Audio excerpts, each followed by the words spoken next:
Construire un système robuste en cas de pression externe. Poutine évoque implicitement la nécessité de créer des systèmes, économiques, politiques ou organisationnels, capables de résister à des pressions externes, ce qui s'applique aux entreprises cherchant à sécuriser leur chaîne d'approvisionnement et à diversifier leurs partenariats. 5. Agir avec ouverture et pragmatisme. En affirmant que la Russie ne fermera pas ses portes aux entreprises souhaitant revenir, Poutine montre qu'il est essentiel de garder des options ouvertes tout en restant pragmatique. Dans la vie professionnelle, cela peut signifier maintenir de bonnes relations, même après des différends. 6. Saisir les opportunités laissées par les concurrents. La mention de la vitesse à laquelle des entreprises russes ou d'autres pays occupent les niches vacantes montre l'importance de réagir rapidement aux opportunités. Dans le monde des affaires ou de la carrière, cela signifie savoir reconnaître et exploiter les espaces laissés libres par d'autres. 7. Investir dans des solutions locales et durables. Le développement des marques russes et leur progression rapide montrent l'importance d'investir dans des solutions locales. Dans un cadre personnel, cela peut se traduire par le fait de renforcer ses compétences locales et ses réseaux.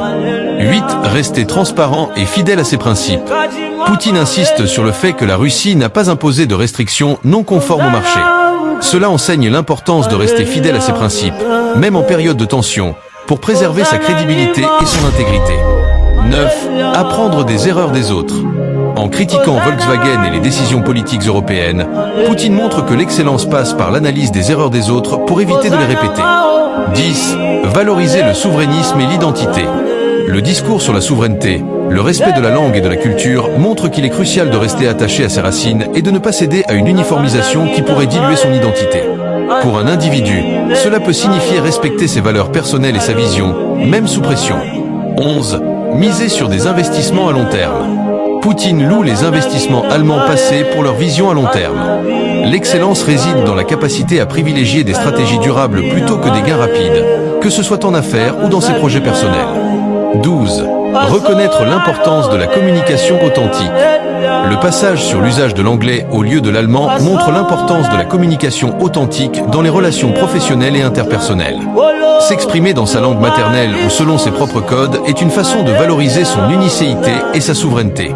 Ces enseignements sont applicables tant au niveau national qu'individuel ou organisationnel pour tendre vers l'excellence. Et vous, quels enseignements trouvez-vous les plus pertinents? Pensez-vous que les concepts de souveraineté et de pragmatisme évoqués par Vladimir Poutine sont applicables à d'autres pays ou organisations? Partagez vos réflexions en commentaire. Et merci pour votre engagement. À très bientôt.